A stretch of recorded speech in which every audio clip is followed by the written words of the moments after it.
Hello students and namaste. I'm Shiny Gupta and welcome to my channel The Shining Stars. आपको जैसे पता है कि लास्ट लेक्चर में हमने क्लासिफिकेशन के जो लेक्चर्स हैं वो भी कंप्लीट हो गए हैं और जो नेक्स्ट इससे पहले वाला लेक्चर था इसमें हमने टेबुलेशन भी स्टार्ट कर दिया था। उसके हमने ऑब्जेक्टिव्स पढ़ लिए हैं, उसके what is the main difference between classification and tabulation वो भी हमने कंप्लीट कर दिया था।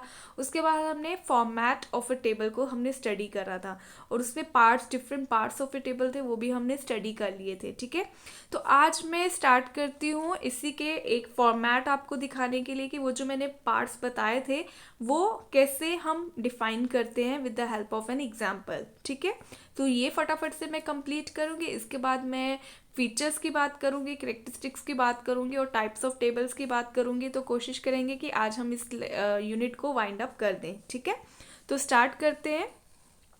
देखो, मैंने आपको फॉर्मेट की जब बात करी थी तो ये फॉर्मेट था एक टेबल का, है ना, जिसमें table number, title, head note, caption, heading, row heading ये सब रहता है। अगर हम यहाँ पे देखो तो आप देख रहे हो मैंने यहाँ पे ये जो मेंशन किया है नंबर ऑफ स्टूडेंट्स, ये हो गया कैप्शन। ठीक है, फिर कैप्शन के बाद मैंने बोला था रो हेडिंग, कैप्शन की सब हेडिंग्स रहती हैं, तो ये होगी कैप्शन की सब headings. Boys, number of students को मैंने बॉयज़ और गर्ल्स में डिवाइड कर दिया है। ठीक है, तो ये जो टोटल है ये रोज का टोटल हो गया और ये जो टोटल है ये कॉलम का टोटल है। यहाँ पे 30 + 15 + 25 is equals to 70, 10 + 35 + 5 is equals to 50, 30 + 10 is equals to 40, 15 + 35 is equals to 50, 20 + 5 is equals to 30। ठीक है, और ये आ गया टोटल रोज कॉलम का। क्लियर, ये जो मैंने स्ट्रीम लिखी है ये हो गया मेरे पास टर्म, मीन्स रो हेडिंग हो गई। ठीक है, और यहाँ पे जो साइंस, कॉमर्स एंड आर्ट्स है ये मेरे पास क्या हो गया, यहाँ पे रो की एंट्रीज हो गई। ठीक है, तो रो एंट्रीज बोल सकते हो आप, इसको स्टब एंट्रीज कह सकते हो या फिर सब titles of the rose of the table कह सकते हो। ठीक है, और यहाँ पे टॉप में आप देख सकते हो मैंने टेबल नंबर सबसे पहले लिखा है, उसके बाद मैंने उसका टाइटल लिखा हुआ है। ठीक है, number of students in class 10 on the gender and stream basis. Clear, तो अब यहाँ पे कोई हेड नोट नहीं है इसलिए मैंने कोई हेड नोट नहीं लिखा है। तो ये मेरा खुद का टेबल है इसलिए मैंने कोई सोर्स नोट नहीं लिखा है। ठीक है, लेकिन यहाँ पे अगर फुट नोट लिखना हो मैं फुट नोट लिख सकती हूँ कि इस आर्ट्स में मैंने कौन से स्टूडेंट्स मेंशन किए हैं। आर्ट्स कितनी मतलब ब्रॉड ये जो है स्ट्रीम है। अब आर्ट्स में मैंने सिर्फ इकोनॉमिक्स और स्टैटिस्टिक्स के ही स्टूडेंट्स को काउंट किया है, तो only those who are studying statistics and economics will come under your footnote. बट क्योंकि ये मैंने खुद को लेकर किया होगा तो इसलिए मैंने यहाँ पे कोई सोर्स नोट नहीं मेंशन किया है। ये हो गया एक एग्जांपल प्राइमरी डेटा का। अब एक सेकेंडरी डेटा का भी देख लेते हैं। ठीक है, सो दैट आपको ना क्लियर हो जाए कि वो जो टर्म्स मैंने बताई थी वो with the help of an example आपको क्लियर हो जाए, कि आपको रटना ना पड़े, हर एक कॉन्सेप्ट का मतलब समझ आए। ठीक है, किसको क्या कहते हैं वो यहाँ पे पता चल जाएगा। देखो, सबसे पहले मैंने क्या लिखा, टेबल, उसके बाद मैंने लिखा टाइटल। ये बताया था ना नंबर सेकंड पॉइंट आपको कि हम टेबल के बाद, अब वो उसके आगे भी लिख सकते हैं या टेबल नंबर के हम नीचे भी लिख सकते हैं। ठीक है, बट यूजुअली हम आगे ही लिखते हैं। ठीक है, उसके बाद आ गया ये हेड नोट। ठीक है, कि total in lakh terms and percentage, percentage में भी बात की और लाख टर्म्स में भी बात की है, तो दोनों चीज़ें आ गई। ये मेरा हो गया हेड नोट, ये टेबल नंबर और ये हो गया टाइटल। क्लियर, अब ये जो प्रोडक्शन की बात कर रहे हैं इसे हम बोलते हैं कैप्शन। अब आपको समझ आ रहा है। अब आप बता सकते हो ये जो फूड ग्रेन्स की मैं बात कर रही हूँ, एडिशनल इन्फॉर्मेशन जो मैं यहाँ पे देना चाहती हूँ, ये फूड ग्रेन क्या कह रहा है, this is stub, row heading.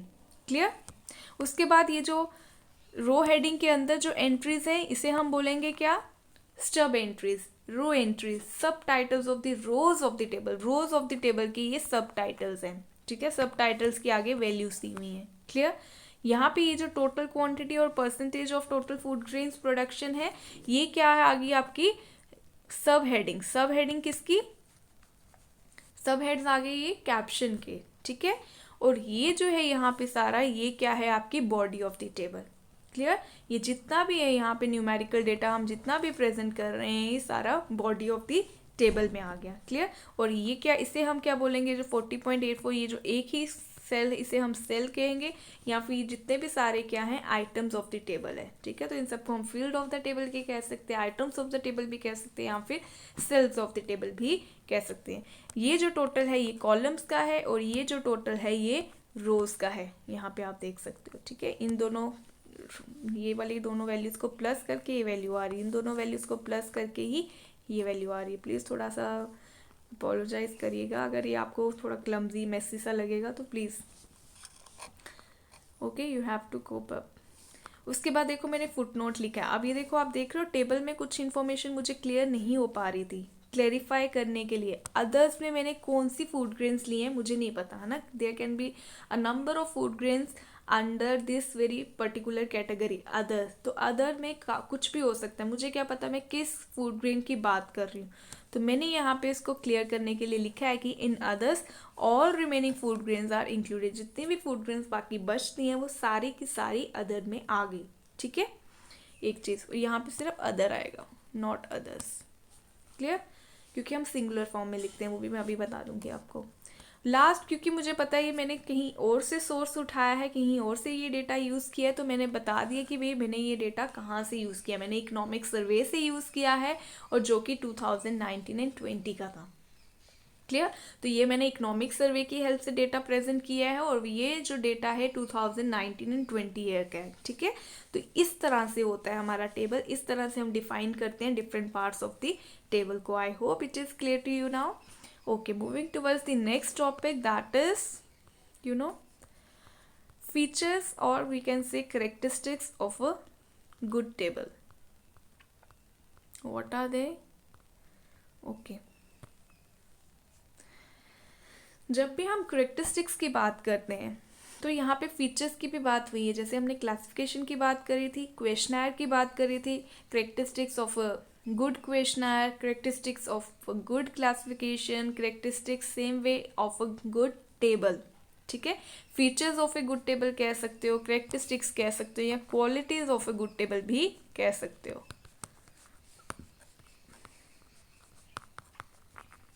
Clear? Okay, what are they? Number 1 is कि हमारा जो टेबल है वो कैसा होना चाहिए। सबसे पहले जो भी हमारा टेबल है वो अकॉर्डिंग टू सम ऑब्जेक्टिव ही होना चाहिए।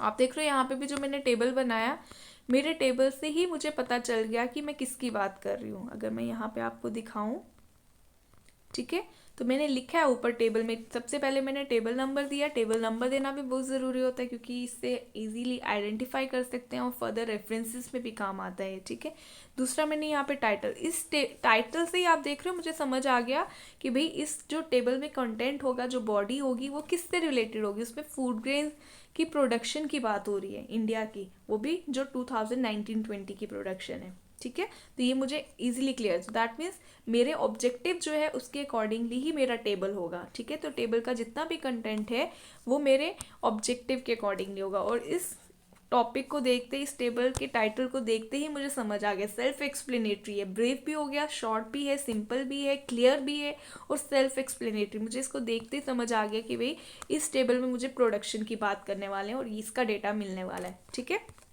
तो ये हेल्प करता है हमारा टेबल।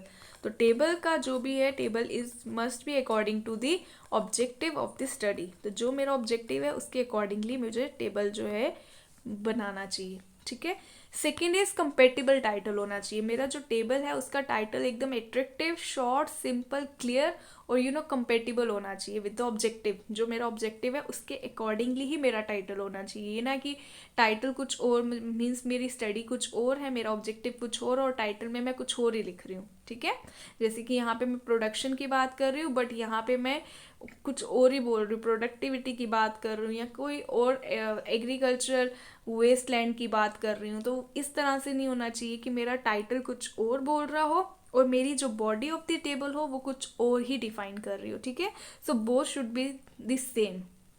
क्लियर, तो मेरा पर्पस जो है उसके अकॉर्डिंगली मेरा टेबल होना चाहिए, कंपेटिबल टाइटल होना चाहिए। ठीक है, वो ऑब्जेक्टिव के अकॉर्डिंगली होना चाहिए। और थर्ड थिंग इज एट्रैक्टिव होना चाहिए। ठीक है, देखते ही मुझे, मतलब मेरी आइज को अपील करे, मेरे माइंड को एकदम से कैच करे कि भाई मुझे इसे पढ़ना ही पढ़ना है। ठीक है, तो वो एकदम वैसा होना चाहिए ना कि मैं टेबल को देख के एकदम बोर फील करूँ और मेरा मन ही ना करे कि यार ये कौन टेबल पढ़ेगा, ये कितना बोरिंग लग रहा है, कितना लंबा है, ऐसा है वैसा है।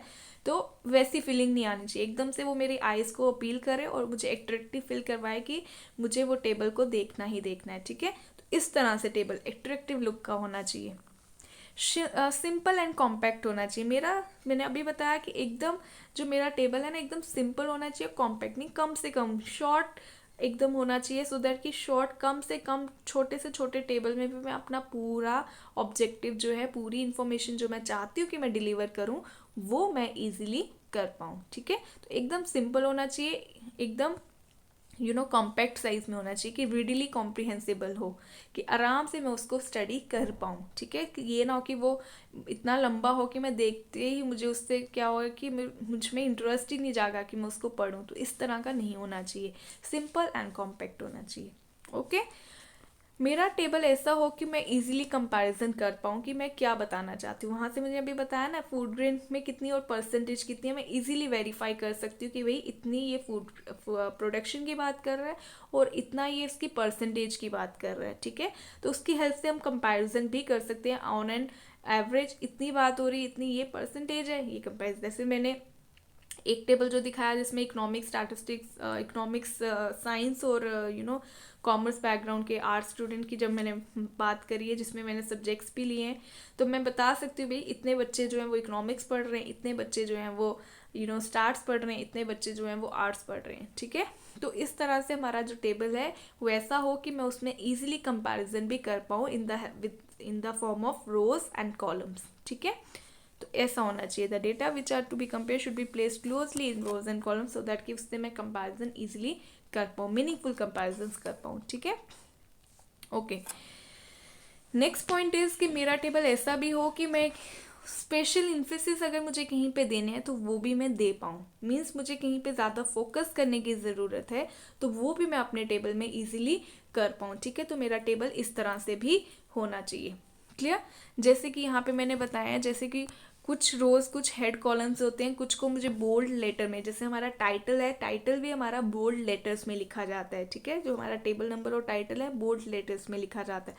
तो जिनको भी ज़रूरत है कि स्पेशल, जैसे रोज हेडिंग और कॉलम हेडिंग को भी हमें बोल्ड लेटर में लिखना होता है, सो दैट कि एक स्पेशल इम्फेसिस पड़े कि भाई ये स्पेशल कैरेक्टर्स हैं, ये स्पेशल लेटर्स हैं, तो इन पे ज़्यादा फोकस जाना चाहिए कि किसकी बात कर रहा है, इसके अंदर जो भी सब हेडिंग्स होगी वो किसकी बात कर रहे हैं। ठीक है, तो ऐसे स्पेशल वर्ड्स को हमें क्या करना चाहिए, स्पेशल इम्फेसिस डालने चाहिए, बोल्ड लेटर्स पे लिख सकते हैं हम इनको। ठीक है, तो ये भी ज़रूरी है, एक अच्छे टेबल की ये भी क्वालिटी है। ठीक है, अब सेकेंड, ये जो नेक्स्ट मोस्ट इंपॉर्टेंट पॉइंट है, मैनेजेबल साइज होना चाहिए। मैनेजेबल साइज होना चाहिए, and this point is important from the examination point of view. तो ये क्या कह रहा है, मैनेजेबल साइज से मेरा मतलब है कि ना ही वो ज़्यादा बड़ा होना चाहिए ना ही ज़्यादा छोटा होना चाहिए, वो उतना हो कि उसमें जितनी भी इंपॉर्टेंट नेसेसरी इन्फॉर्मेशन है वो सारी की सारी आ भी जाए, और मेरा टेबल इतना अननेसेसरी, उसमें मतलब ऐसे कोई भी रोज एंड कॉलम्स ऐसे ना हो जो कि मतलब फालतू में है, जो कि अननेसेसरी, उसको मैं कम में भी डिफाइन कर सकती थी बट मैंने ज़्यादा प्रेजेंट किए हैं। तो ऐसा नहीं होना चाहिए, मेरा टेबल एकदम शॉर्ट, सिंपल, कॉम्पैक्ट होना चाहिए, इसका साइज ना ही ज़्यादा बड़ा होना चाहिए ना ही ज़्यादा छोटा होना चाहिए, but without compromising the quality of the objective. ठीक है, बट मेरा ऑब्जेक्टिव का जो क्वालिटी जो चाहती हूँ उसका साइज जो है वो ऑब्जेक्टिव को कॉम्प्रोमाइज़ ना करे, उसको फुलफिल करते हुए मेरा जो टेबल का साइज है वो होना चाहिए। क्लियर, तो it should not be too big not too small। ठीक है, the size of table should be according to the objectives of the data। ठीक है, it should fully cover the important characteristics, जितनी भी important characteristics जो important points मैं बताना चाहती हूँ अपने डेटा के, वो सारे के सारे उसमें कवर भी हो जाए, पर ज़्यादा ना हो। ठीक है, ज़्यादा मतलब कि ज़्यादा स्पेस ना मेरी यूज़ करे। ठीक है, क्लियर, पर्पस बता दिया। अब कॉलम्स एंड रोज को भी हमें नंबर करना चाहिए फॉर रेफरेंस पर्पस, जैसे कि टेबल नंबर हम कहते हैं ना, जितने भी कॉलम्स, यूजुअली क्या होता है जब ज़्यादा कॉलम हो जाते हैं ना, अगर हमारे पास 2-3 ही कॉलम्स एंड रोज हैं, फिर हम यूजुअली कॉलम्स और रोज को इतना नंबर नहीं करते, बट कई बार होते हैं हमारे टेबल्स जो होते हैं ना वो बहुत बड़े बड़े होते हैं। ठीक है, जैसे 10 रोज होंगी, 20 रोज होंगी, 15 कॉलम्स हो सकते हैं, 12 कॉलम्स हो सकते हैं, 7, 5, 4 कॉलम्स भी हो सकते हैं। तो एक अच्छे टेबल की ये भी क्वालिटी है कि उसमें हम कॉलम्स को भी नंबरिंग कर दें। और यूजुअली आप देखना बुक में क्या होता है, जब भी एक अच्छी बुक की ये क्वालिटी होगी कि वहाँ पे जो भी जैसे यहाँ पे सपोज करो मैं इकोनॉमिक्स के स्टूडेंट की बात करूँ, यहाँ पे स्टैटिस्टिक्स की, यहाँ पे तो नीचे यहाँ पे 1 लिखा होगा, यहाँ पे 2 लिखा होगा, यहाँ पे 3 लिखा होगा, छोटा सा बिल्कुल नीचे सेंटर में लिखा होगा। सेम वे यहाँ पे अगर मैंने कॉमर्स की बात की है, यहाँ पे आर्ट्स की बात की है, तो यहाँ पे भी 1 और 2 इस तरह से लिखा होगा। ठीक है, तो दैट मीन्स हमें कॉलम्स, ये हो गए कॉलम्स है ना, और ये है मेरे पास रोज।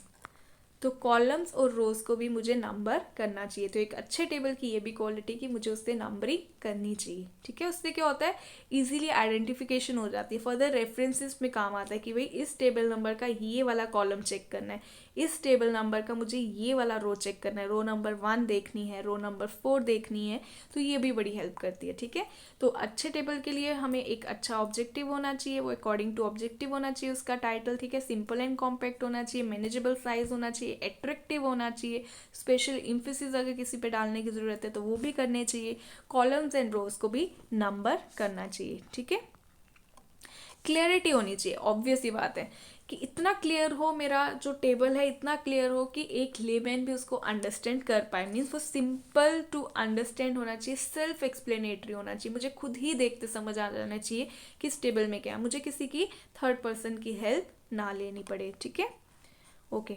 नेक्स्ट पॉइंट इज़ कि अगर मेरे टेबल में कोई यूनिट्स ऑफ मेजरमेंट है तो मुझे वो भी मेंशन करनी है। जैसे मैंने अभी टेबल में बताया था ना, प्रोडक्शन और परसेंटेजेस, तो प्रोडक्शन इन टर्न्स है अगर सपोज फॉर एग्जांपल, या परसेंटेजेस की बात हो रही है, तो वो मुझे यूनिट्स ऑफ मेजरमेंट जो है वो अपने हेड नोट में डालने की ज़रूरत है। तो यूनिट्स को हम कहाँ लिखते हैं, हेड नोट में। ठीक है, हेड नोट में हम अपनी यूनिट को तब लिखेंगे, ये भी एक ज़रूरी बात है यहाँ पे, हेड नोट में हम तभी यूनिट को लिखते हैं अगर सेम यूनिट है, जितने भी सेल्स हैं ना, अगर सबकी सेम यूनिट है तो बट अगर सभी सेल्स की अलग अलग यूनिट है फिर हम हेड नोट में नहीं डालेंगे, फिर हमें हर एक सेल में ही अलग अलग से लिख, जैसे कोई सेंटीमीटर में है, कोई केजी में है, कोई मीटर में है, ठीक है, कोई टर्न्स में बात करो, तो अगर अलग अलग सेल्स की अलग अलग यूनिट है तो मुझे उसी पर्टिकुलर सेल्स में ही ब्रैकेट में लिखना पड़ेगा। बट अगर सभी सेल्स की सेम यूनिट है, एक ही यूनिट है, फिर हम हेड नोट में मेंशन करते हैं। ठीक है, तो यहाँ पे मैंने मेंशन भी किया, जैसे weight in price in rupees, weight in KG, if all are different unit for different item then they should B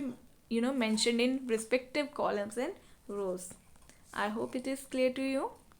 okay, next point, अब आपको देखो समझ आ रहा है ना, कॉलम हेडिंग की बात हो रही है, स्टब्स की बात होगी तो आप फेमिलियर होंगे इन टर्म्स के साथ। कह रहे हैं अगर मेरे टेबल में स्टब्स की ज़रूरत है तो मुझे वो भी ज़रूर मेंशन करनी चाहिए to the left extreme side. ठीक है, not right but to the left. Okay, left hand side पे हम एकदम यहाँ पे होता है ना, यहाँ पे हम स्टब लिखते हैं और यहाँ पे वर्टिकली हम यहाँ पे कैप्शन होता है। ठीक है, तो जो स्टब्स होते हैं वो एकदम लेफ्ट एक्सट्रीम कॉर्नर में रहता है। Clear, top of the corner, top extreme left corner में रहता है। ठीक है, तो अगर स्टब्स की ज़रूरत है तो मुझे वो भी ज़रूर मेंशन करनी चाहिए। अगर हेडिंग्स हैं तो हेडिंग्स भी ज़रूर होनी चाहिए, और जितनी भी हेडिंग्स है, चाहे वो रो हेडिंग्स हो चाहे वो कॉलम हेडिंग्स हो, वो सिंगुलर फॉर्म में होनी चाहिए। तभी मैंने ऊपर बताया ना, जो मैंने एग्जाम्पल लिखा था उसमें अदर्स नहीं आएगा, उसमें अदर आएगा। जब भी हम एक अच्छे टेबल की ये क्वालिटीज़ है कि जो भी कॉलम हेडिंग्स हो, रो हेडिंग्स हो, या जितने भी हम वेरिएबल्स यूज़ कर रहे हैं वहाँ पे, वो सारे सिंगुलर फॉर्म में लिखे जाते हैं। ठीक है, वो प्लूरल फॉर्म में नहीं लिखे जाते हैं। और जिन बुक्स को मैंने यूज़ किया ये वाले करेक्टरिस्टिक्स उठाने के लिए, लेने के लिए, उन्होंने खुद ही इन रूल्स को फॉलो नहीं किया है। ठीक है, वो खुद भी मतलब ये सब कर रहे हैं। उनके टेबल्स मैंने चेक किए तो वो सारे जो जितने भी वेरिएबल्स है, बॉयज़ ही लिखा है, गर्ल्स ही लिखा हुआ है, स्टूडेंट्स लिख रहे हैं, नंबर ऑफ स्टूडेंट्स, तो नंबर ऑफ स्टूडेंट ही होना चाहिए, अदर होना चाहिए, अदर्स नहीं होना चाहिए। तभी मैंने यहाँ पे भी अदर्स लिखा था। ठीक है, तो इस तरह से नहीं होना चाहिए। क्लियर, तो हम मुझे अदर लिखना है, मुझे सिंगुलर जो भी लिखना है मुझे सिंगुलर फॉर्म में लिखना है, प्लूरल फॉर्म यूज़ नहीं करते हैं हमें टेबल। तो एक अच्छे कर सकते हो बट एक अच्छे टेबल की क्वालिटी है कि उसमें नहीं होना चाहिए, सिंगुलर फॉर्म में ही हमेशा हमारे जो भी रो हेडिंग्स है या कॉलम हेडिंग्स है वो सिंगुलर फॉर्म में ही होनी चाहिए। Clear, okay. जैसे कि यहाँ पे मैंने एग्जांपल दिया कि अगर मुझे गुड्स को रिप्रेजेंट करना है तो मैं गुड लिखूंगी, ना कि गुड्स लिखूंगी। ठीक है, अगर मेरे टेबल में फुटनोट की ज़रूरत है तो मैं फुटनोट को भी मेंशन करूंगी जस्ट बिलो दी बॉडी। अगर कोई फुटनोट जैसे अदर है तो अदर में मैंने कौन से सब्जेक्ट लिए, सपोज करो स्टैटिस्टिक्स और इकोनॉमिक्स के लिए, तो मैं बोलूँगी इस अदर टॉपिक में, इस अदर कैटेगरी में सिर्फ स्टैटिस्टिक्स और इकोनॉमिक्स के ही स्टूडेंट्स लाई कर रहे हैं, तो दैट मीन फुटनोट की ज़रूरत थी। क्लियर? तो इसको हम एस्टेरिस्क साइन से भी यूज़ कर सकते हैं, प्लस साइन से भी यूज़ कर सकते हैं, एट द रेट से भी कर सकते हैं, स्मॉल वन इस तरह से 1 2 3 करके हम जस्ट इसको ऊपर लिखते हैं। जैसे ये सपोज करो मेरा इकोनॉमिक्स लिखा, जस्ट इसके ऊपर मैं बेस में लिख दूंगी अपना फुटनोट। ठीक है, तो उसको मैं मेंशन करूंगी नीचे, ऊपर नंबरिंग कर दी कि इसका फुटनोट है और नीचे मैं लिखूंगी कि इसका मतलब क्या है। ठीक है, जिसको मैं एक्स्ट्रा कुछ एडिशनल क्लेरिफाई करना चाहती हूँ। क्लियर? अगर तो मेरे बुक में कोई मेरे टेबल में कोई सोर्स नोट है जिसे मैं मेंशन करना चाहती हूँ, तो वो भी मुझे मेंशन करना है। ठीक है, source of data must not be the must be noted at the foot of the table.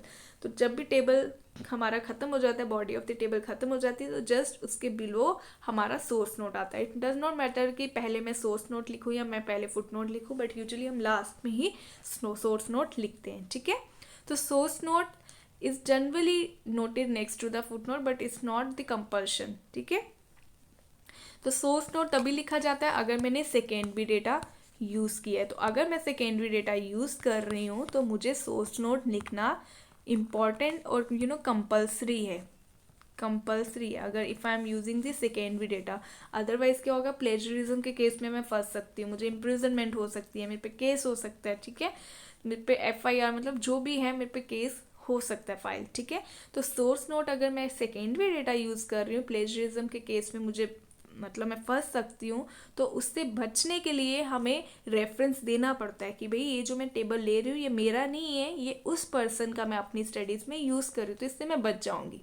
ठीक है, जैसे अगर कल को मैं अभी जैसे ये जो लेक्चर्स दे रही हूँ मेरे हैं, कल को कोई और मेरा यूज़ करता है और मुझे पता चलता है कि यार मेरा डेटा चुराया जा रहा है या इस तरह से जो भी, तो आप पे केस हो सकता है। ठीक है, तो we have to be careful for that very particular thing. तो जब भी हम कोई टेबल किसी का यूज़ करते हैं, किसी का डेटा यूज़ करते हैं, तो हमें उसको रेफरेंस देना चाहिए कि भी हम इस पर्सन का डेटा अपनी स्टडीज़ में यूज़ कर रहे हैं। तो जो भी स्टूडेंट्स रिसर्च कर रहे हैं ना, उनको पता होगा कि जब भी हम किसी सेकंड पर्सन का डेटा अपनी स्टडीज़ में कोट करते हैं तो हम साथ ही उसका रेफरेंस भी दे देते हैं कि सेफ प्ले करने के लिए, सो दैट कि कल को हम फंसे ना, हमारे पे कोई प्लेजरिज्म का केस ना आए, चीटिंग का केस ना आए। ठीक है, तो इसलिए हमें सोर्स नोट देना बहुत ही ज़रूरी होता है, अदरवाइज हम फंस सकते हैं, अदरवाइज से हम बच जाएंगे।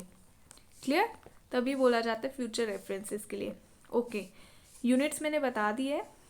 एब्रीविएशन, अगर हमें एब्रीविएशंस कोई लिखनी है, एब्रीविएशंस मीन शॉर्ट फॉर्म्स, तो कभी भी हमें रो हेडिंग सब हेडिंग में अपने टेबल्स में हम कभी भी एब्रीविएशंस का यूज़ नहीं करते हैं। This point is very important. ठीक है, क्या हमें एब्रीविएशंस यूज़ करनी चाहिए अपने टेबल में? Definitely not. हमें अपनी टेबल में एब्रीविएशंस का कभी भी यूज़ नहीं करना चाहिए। जैसे कि मैं आपको अभी तो समझाने के लिए बोल रही हूँ ना इको, लेकिन वहाँ पे मैं पूरा इकोनॉमिक्स ही लिखूंगी। अगर मैं अपने टेबल की रो हेडिंग्स बना रही हूँ इकोनॉमिक्स, अगर मैं आर्ट्स लिख रही हूँ तो आर्ट्स ही आएगा, अगर मैं कॉमर्स लिख रही हूँ तो पूरा कॉमर्स, ये नहीं कि मैं COM लिख दूँ कॉमर्स हो गया। ठीक है, तो इस तरह से नहीं, मैं इको लिख दूँ इकोनॉमिक्स हो गया, नहीं, मुझे पूरा इकोनॉमिक्स लिखना है। क्लियर? तो हमें अपनी short forms, abbreviations mean short forms, हमें अपनी रो हेडिंग्स या कॉलम हेडिंग्स में या सब हेडिंग्स में यूज़ नहीं करनी चाहिए। ठीक है, सब हेडिंग्स मीन्स रो की भी एंट्रीज हो सकती है, रो एंट्रीज सब हेडिंग्स हो सकती है, या फिर कॉलम की भी सब हेडिंग्स हो सकती है। ठीक है, clear? Okay, next most important point is use of zero. ये भी बहुत इंपॉर्टेंट पॉइंट है।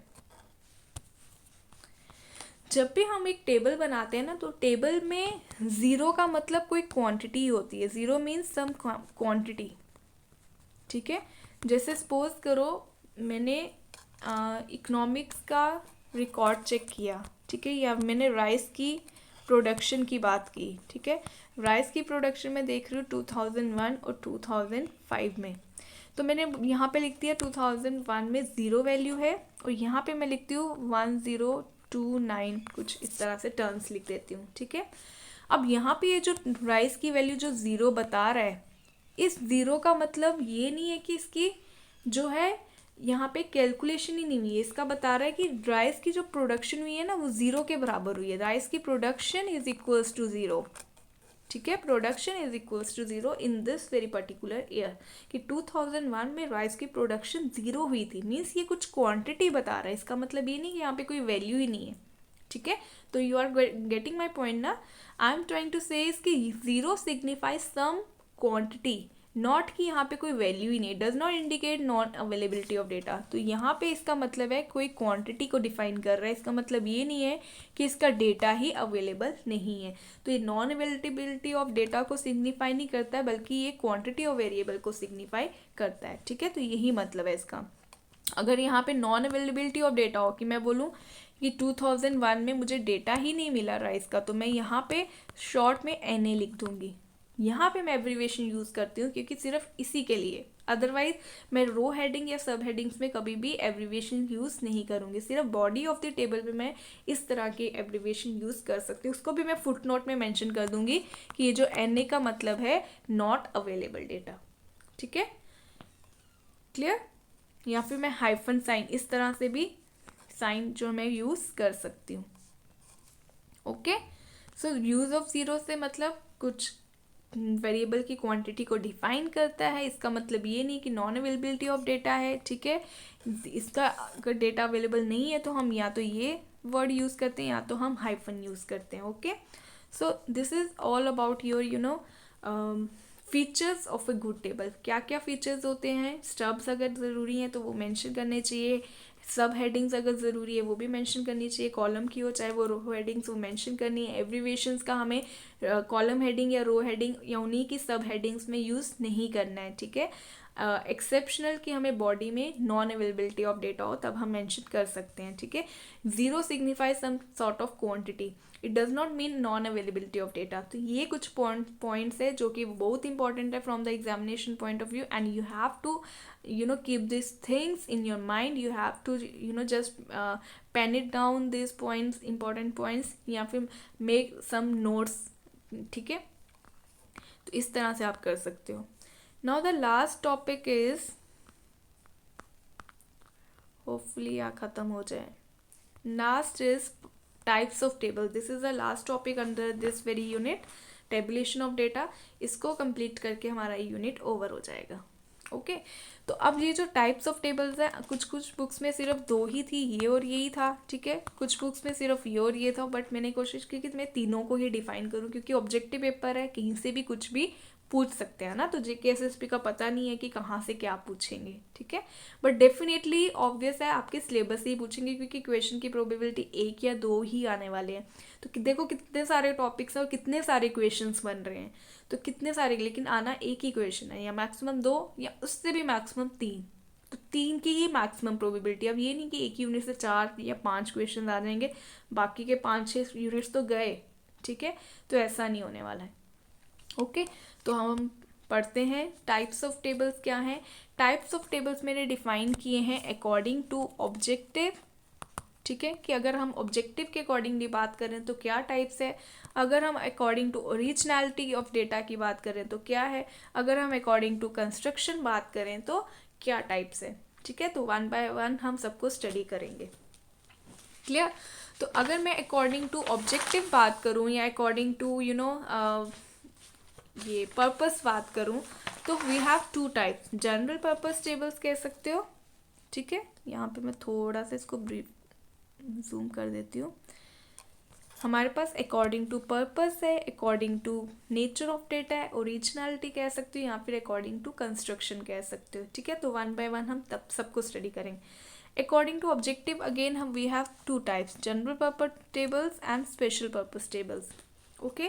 तो इन दोनों को हम डिफाइन करेंगे। पहले देखो, जब हम जनरल पर्पस टेबल्स है, और मैंने इनको डिफरेंट नेम्स भी की, जनरल पर्पस टेबल्स को ना हम स्पेशल रेफरेंस टेबल्स भी कहते हैं, फिर हम इसको रिपोजिटरी टेबल्स भी कहते हैं, ठीक है। तो ये तीनों जो है ना वो सिर्फ जनरल पर्पस के ही 2 डिफरेंट नेम्स हैं। It can be general purpose, it can be reference table, it can be repository. Same way special purpose table को ही हम टेक्स्ट टेबल कहते हैं, इसी को हम समरी टेबल, इसी को हम एनालिटिकल टेबल्स कहते हैं, ओके। जैसे ओरिजिनल टेबल है, ओरिजिनल को ही हम प्राइमरी टेबल कहते हैं और क्लासिफिकेशन टेबल कहते हैं। क्यों कहते हैं कि ये नाम क्यों दिए गए हैं वो भी मैं डिफाइन करूंगी, ठीक है।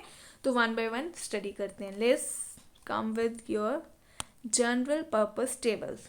ठीक है, जब भी कह रहे हैं पर्पस के अकॉर्डिंगली, मेरा ऑब्जेक्टिव क्या है उसके अकॉर्डिंगली दो टाइप्स है, general purpose, special purpose table.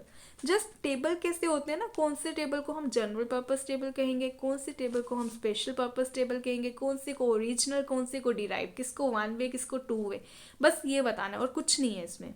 ठीक है, तो देखो इस एक ही टेबल्स की हेल्प से ना आपको सारा जो कॉन्सेप्ट है वो क्लियर हो जाएगा। तो इसलिए मैंने थ्योरी लिखने की बजाय सारा एक टेबल बना दिया, इसमें आपको पता चल गया कि भाई कौन कौन सी टाइप, और इसमें मैंने डिफरेंट नेम्स भी बता दी क्योंकि यहाँ से भी क्वेश्चन आते हैं कि general purpose tables are called as, तो उन्हें हम कहते हैं रेफरेंस टेबल या फिर रिपोजिटरी टेबल, जो भी ऑप्शन में आपको दिखेगा। ठीक है, अगर दोनों ऑप्शन होंगे फिर ये भी लिखा होगा बोथ ए एंड बी, तो दोनों ही सही होंगे। ठीक है, और ये क्वेश्चंस आते हैं, दे आर वेरी इंपॉर्टेंट। ठीक है, जब मैं एमसीक्यू सीरीज लाऊंगी आपको क्लियर हो जाएगा। ठीक है, तो जनरल पर्पस टेबल्स कौन से टेबल्स होते हैं, ऐसे कौन से टेबल होंगे जिनको हम जनरल पर्पस टेबल का नाम देंगे। देखो वो टेबल्स जो कि स्पेशल पर्पस के लिए नहीं बने हैं, जो जनरल पर्पस के लिए बने हैं, जो कि आप कह सकते हो जनरल रेफरेंस के लिए बने हैं, जिनका काम ही है कि वो जनरल यूज़ के लिए बने हैं, वो टेबल्स जो कि जनरल यूज़ या फिर रेफरेंस के लिए बने हैं, जिनको कोई भी अपनी स्टडीज़ में रेफ़र कर सकता है, जिन टेबल्स का काम ही है कि वो रेफरेंसेस पर्पस के लिए बने हैं, जनरल यूज़ के लिए बने हैं, उनके मल्टीपर्पसेस है, कोई भी इसको अपनी स्टडी के अकॉर्डिंगली इन टेबल्स को यूज़ कर सकता है। ठीक है, तो ये होते हैं जनरल पर्पस टेबल, जिनका काम है, जिनका मोटिव है कि वो जनरल पर्पस के लिए बनाए गए, जनरल यूज़ के लिए बनाए, किसी पर्टिकुलर पर्पस, किसी स्पेशल पर्पस के लिए वो नहीं बनाए हुए हैं। ठीक है, ऐसे टेबल्स को हम बोलते हैं जनरल पर्पस टेबल्स। ओके, अब इनको हम रेफरेंस टेबल क्यों बोलते हैं, अभी जैसे मैंने बताया क्योंकि हम इसको रेफरेंसेस के लिए यूज़ करते हैं ना। जैसे मैंने टेबल बनाना है, मुझे पता होना चाहिए कि यार मुझे डिफरेंट हाउस होल्ड के फैमिली साइज के बारे में पता करना है, उनकी फैमिली इनकम के बारे में पता करना है। ठीक है, ऑक्यूपेशन के बारे में पता करना है, तो मैं यहाँ पे यूज़ करूँगी, अगर मुझे इकोनॉमी का डेटा चाहिए तो मैं सेंसस रिपोर्ट्स को यूज़ करूँगी। ठीक है, सेंसस रिपोर्ट में सब कुछ मुझे मिल जाएगा। ठीक है, कंपोजिशन, साइज, पॉपुलेशन, ठीक है, फिर उनकी ऑक्यूपेशन, मुझे कितने मतलब उनका अर्निंग सोर्स क्या है, ठीक है, वो जॉब करते हैं या बिजनेसमैन है, कितने फैमिली मेम्बर्स हैं, तो मुझे सभी इंफॉर्मेशन जो वो सेंसस रिपोर्ट से मुझे मिल जाएगी। ठीक है, तो ये जो सेंसस रिपोर्ट्स क्या हो गई, अब ये जो सेंसस रिपोर्ट्स हैं ये क्या हो गए जनरल पर्पस टेबल, क्योंकि many purposes at the same time ये परफॉर्म कर रहा है। ओके, तो इन तरह के टेबल्स को हम बोलेंगे जनरल पर्पस या फिर रेफरेंस टेबल्स। ओके, अब इनको रिपोजिटरी टेबल्स क्यों बोलते हैं, क्योंकि जनरल पर्पस से देखो, आप देख रहे हो कितना डेटा बैंक है, हर तरह का जो डेटा है वो इन टेबल्स में आपको देखने को मिलेगा, डिफरेंट फील्ड्स का डेटा आपको इन टेबल्स में देखने को मिलेगा। दैट मीन ये एक्ट करते हैं एज ए डेटा बैंक। ठीक है, so it acts as a data bank, ये एक्ट करते हैं। इसमें काफ़ी सारे टेबल्स होते हैं, मीन इस टेबल में काफ़ी सारा डेटा होता है, इसलिए हम इसे रिपोजिटरी टेबल्स भी कहते हैं। तो यूजुअली ये जो जनरल पर्पस टेबल्स होते हैं इनको गवर्नमेंट फर्म्स ही यूज़ करती है। ठीक है, वही ये टेबल्स बनाती हैं और इसको हम अपने पर्पस के अकॉर्डिंगली यूज़ करते हैं। ठीक है, तो जनरल पर्पस टेबल्स मीन्स वो कि जनरल यूज़ के लिए होते हैं, रेफरेंस पर्पस के लिए होते हैं। ठीक है, इसलिए इन्हें रेफरेंस टेबल्स भी कहा जाता है। इसमें डेटा बैंक होता है बहुत सारा। ठीक है, गवर्नमेंट इसको यूज़ करती है, इसलिए इसे हम रिपोजिटरी टेबल्स भी कहते हैं। क्लियर, इतना ही है। जैसे स्टैटिस्टिकल एब्स्ट्रैक्ट हो गया, सेंसस रिपोर्ट्स होगी, ये इसके एग्जांपल्स हैं। मल्टी फंक्शनल है ये। ठीक है, मल्टीपर्पस रहते हैं इनका, इसलिए इन्हें हम जनरल पर्पस टेबल्स कहते हैं। Okay, next comes special purpose table. इतना ही रखना है आपको बस। स्पेशल पर्पस, अब देखो नाम से ही बता रहा है ना, जो किसी स्पेशल पर्पस के लिए बनाए गए हैं। ठीक है, जो अलग से है कि जैसे सपोज करो मुझे सिर्फ, जैसे मैंने प्रोडक्शन की बात की ऑफ अ कंपनी, तो अब मैं सिर्फ यहाँ से अगर सपोज करो सेंसस रिपोर्ट है, वहाँ से मैंने सिर्फ प्रोडक्शन वाला डेटा उठाया। ठीक है, अगर मुझे अर्निंग सोर्स का पता करना है कि कितने फैमिली मेम्बर्स जो ऑक्यूपाइड हैं, जो जॉब करते हैं, ठीक है, तो मुझे सिर्फ वही वाला पोर्शन मैं उठाऊंगी। अगर मुझे फर्टिलिटी रेट चेक करना है तो मैं सिर्फ फर्टिलिटी वाला पोर्शन उठाऊंगी। मुझे सेक्स रेशो देखनी है तो मैं सिर्फ सेक्स रेशो वाला डेटा ही इस बड़े टेबल में से मैं पिक कर लूँगी। ठीक है, तो इस तरह say that mean special purpose tables वो टेबल्स ना जो कोई स्पेशल पर्पस के लिए ही बनाए गए हैं, ठीक है, जिसका एम्फेसिस किसी पर्टिकुलर प्रॉब्लम पर्टिकुलर डेटा पे ही रहने वाला है, ठीक है। तो अब इसको हम टेक्स्ट टेबल्स क्यों कहते हैं, क्योंकि यूजुअली ये जो है इसमें सारा टेक्स्ट आता है किसी पर्टिकुलर प्रॉब्लम को रिगार्डिंग करते हुए ही, ठीक है। तो जो भी हम टेबल, जो भी बॉडी ऑफ द टेबल में जो भी हम लिखते हैं, जो किसी पर्टिकुलर प्रॉब्लम के रिगार्डिंग ही, जिसका फोकस किसी पर्टिकुलर प्रॉब्लम पे है, इसलिए, और इसमें डिटेल समरी होती है एक ही प्रॉब्लम के रिगार्डिंग जिस पे हमने स्पेशल फोकस अपना किया है, स्पेशल पर्पस जो है हमारा, तो इसलिए इन्हें हम टेक्स्ट टेबल्स भी कहते हैं, समरी टेबल भी कहते हैं, और इसी के अकॉर्डिंगली हम इनकी एनालिसिस करते हैं, क्योंकि ये टेबल्स जो है वो यूज़ किए जाते हैं कोई एनालिसिस करने के लिए, ठीक है। मैंने किसी पर्टिकुलर प्रॉब्लम की स्टडी करनी है, मुझे सेक्स रेशियो चेक करना है, तो मैं सारे जो है वो डेटा कलेक्ट कर लूँगी, उसके अकॉर्डिंगली फिर मैं सेक्स रेशियो जो है वो डिफाइन करूँगी। दैट मीन मैं कोई एनालिसिस करने के लिए इनको यूज़ कर रही हूँ अपनी स्टडीज़ में, इस डेटा को, इसलिए इन्हें एनालिटिकल टेबल्स भी कहते हैं, ठीक है। तो इतना ही है इसमें, और यूजुअली ये जो है ये बॉडी ऑफ द टेक्स्ट में फाउंड किए जाते हैं, और जो जनरल पर्पस टेबल्स हैं अगर हम उनको अपनी स्टडीज़ में यूज़ करें ना, तो मैं उसको अपेंडिक्स में लिखूँगी, लास्ट में एकदम। लेकिन अगर मैं स्पेशल पर्पस टेबल्स को यूज़ करती हूँ, कोई मुझे मतलब फोकस चाहिए कि मैंने इनको अपनी स्टडीज़ में कोट करना है, तो मैं इन टेबल्स को अपनी बॉडी ऑफ द टेक्स्ट में यूज़ करूँगी, ठीक है। जो रिसर्च कर रहे हैं ना वो फेमिलियर हो जाएंगे कि मैं क्या कहना चाह रही हूँ। जनरल पर्पस टेबल्स को अगर मैं यूज़ कर रही हूँ तो मैं अपनी स्टडी में रिसर्च कर रही हूँ, मैं थीसिस बना रही हूँ, मैं डिसर्टेशन बना रही हूँ, तो मैं लास्ट में एकदम अपनी अपेंडिक्स में यूज़ करूँगी, अपेंडिक्स एकदम लास्ट में लिखी जाती है। बट अगर मैं स्पेशल पर्पस टेबल्स यूज़ कर रही हूँ अपनी स्टडी में, तो उसको बॉडी ऑफ द टेक्स्ट में बीच में कहीं पे मैं यूज़ करूँगी। अगर सपोज करो मैंने बुक बनाई है तो मैं बुक के बीच में ही इसको यूज़ करूँगी। क्लियर है? Okay, this is all about your types of table according to the objective. Means मेरा ऑब्जेक्टिव क्या है, जनरल पर्पस है या फिर स्पेशल पर्पस है। क्लियर?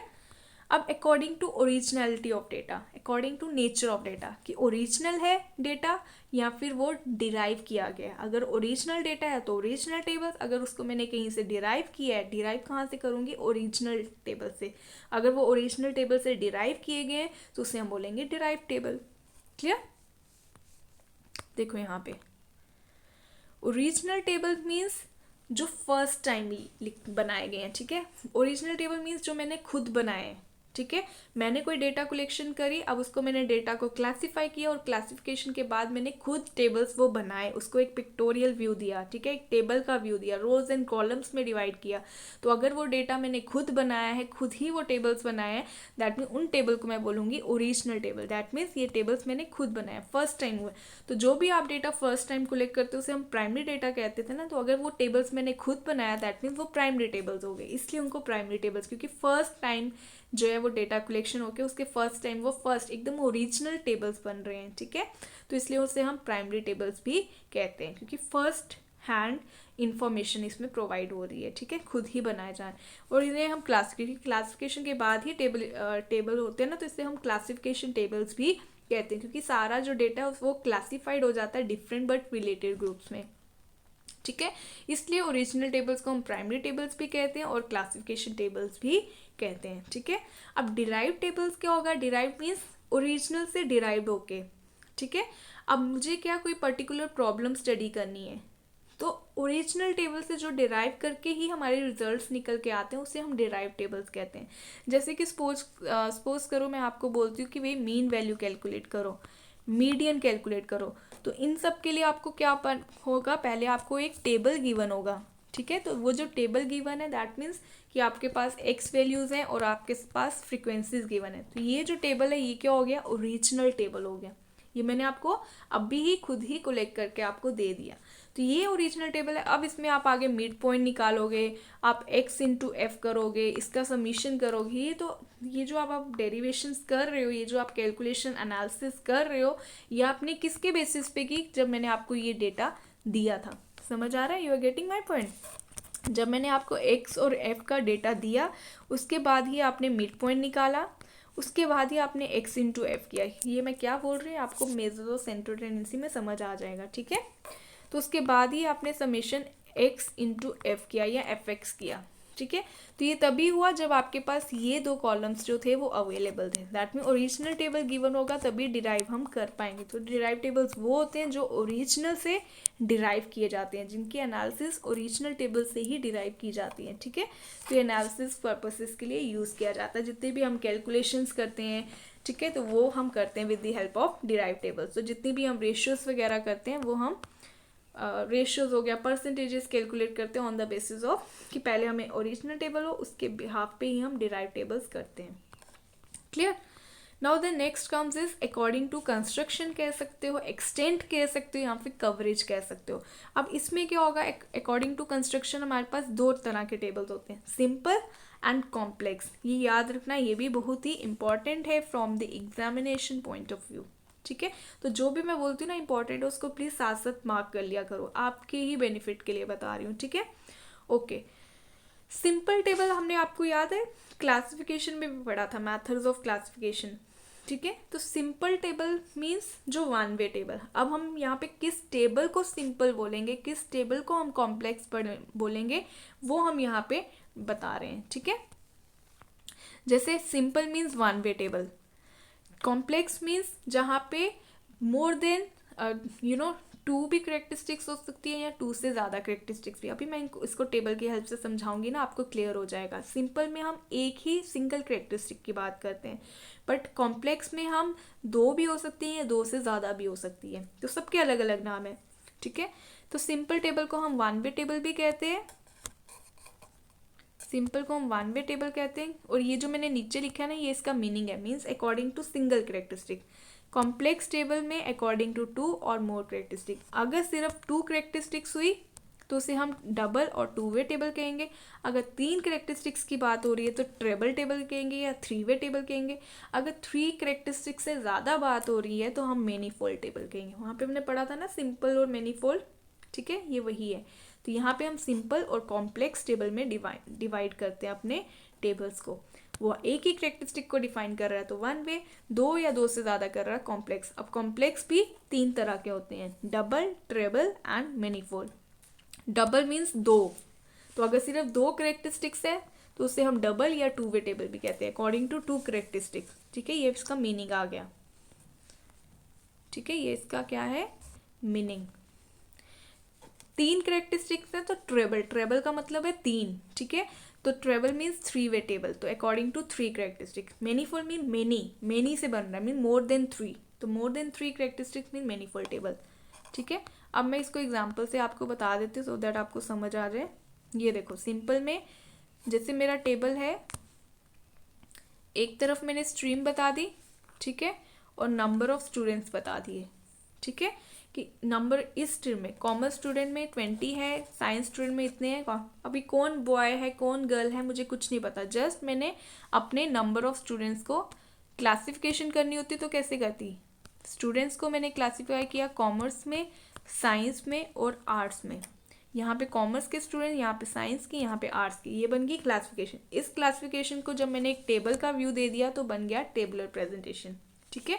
लेकिन इस टेबल से आपको कुछ नहीं पता चल रहा कि कॉमर्स में जो 20 स्टूडेंट्स हैं इसमें बॉयज़ कितने हैं गर्ल्स कितने हैं, सिर्फ मैंने एक ही करेक्टरिस्टिक की बात की है, दैट इज स्ट्रीम। तो मैं अगर एक ही करेक्टरिस्टिक लेके बात कर रही हूँ तो वो हो गया सिंपल वे, क्लियर। अगर मैं दो करेक्टरिस्टिक्स लेके बात कर रही हूँ तो वो क्या ना डबल वे, डबल वे मतलब टू वे मतलब जिसमें दो करेक्टरिस्टिक। अब दैट में मैंने नंबर ऑफ स्टूडेंट्स भी ले लिए। अब स्ट्रीम के साथ साथ मैंने नंबर ऑफ स्टूडेंट्स को डिफाइन कर दिया वे कि कॉमर्स बैकग्राउंड में 10 जो है वो मेल है, 10 ही फीमेल्स हैं। साइंस बैकग्राउंड में 30 मेल्स हैं और 20 फीमेल। यहाँ पे मैंने शॉर्ट फॉर्म्स यूज़ की हैं, बट ये जस्ट आपके समझाने के लिए कि मैं फटाफट से टेबल बना लूँ और आपको समझ आ जाए। लेकिन आपको अगर टेबल की एक अच्छी क्वालिटी, आपको पूरा कॉमर्स लिखना है, ये जस्ट आपकी अंडरस्टैंडिंग के लिए कि मैं फटाफट से टेबल बनाऊँ, कि एक टेबल देख के ना आपको ज़्यादा जल्दी समझ आ जाएगा, ठीक है। यही पर्पस है और कोई नहीं है। तो ये मत समझना कि मैम आपने तो इसको एब्रीवेशंस यूज़ किए हैं, यहाँ पे नहीं, मैंने एब्रीवेशन यूज़ नहीं किए, जस्ट मैंने कॉन्सेप्ट समझाने के लिए फटाफट से टेबल्स बनाए थे कि मुझे बनाने ना पड़े और मैं फटाफट से यहाँ देखूँ, टाइम भी बच जाए और आपको कॉन्सेप्ट भी समझ आ जाए। That is my main motive behind this, okay तो यहाँ पे मैंने कॉमर्स में भी, यहाँ पे स्ट्रीम्स में भी डिवाइड कर दिया। अब मैंने नंबर ऑफ स्टूडेंट्स को भी डिवाइड कर दिया, मेल्स और फीमेल्स। यहाँ पे क्लियर पिक्चर होगी। तो इस तरह के टेबल को हम टू वे बोलेंगे। टू करेक्टरिस्टिक्स शो कर रहा है ना यहाँ पे, मेल्स एंड फीमेल्स एक और स्ट्रीम हो गई दूसरी। क्लियर। अगर 3 करेक्टरिस्टिक्स होंगी तो फिर कैसे होगा, जैसे अब पॉपुलेशन है उसको मैंने मेल्स और फीमेल्स में भी कर दिया, ठीक है, उनकी स्ट्रीम्स भी हो गई, ठीक है।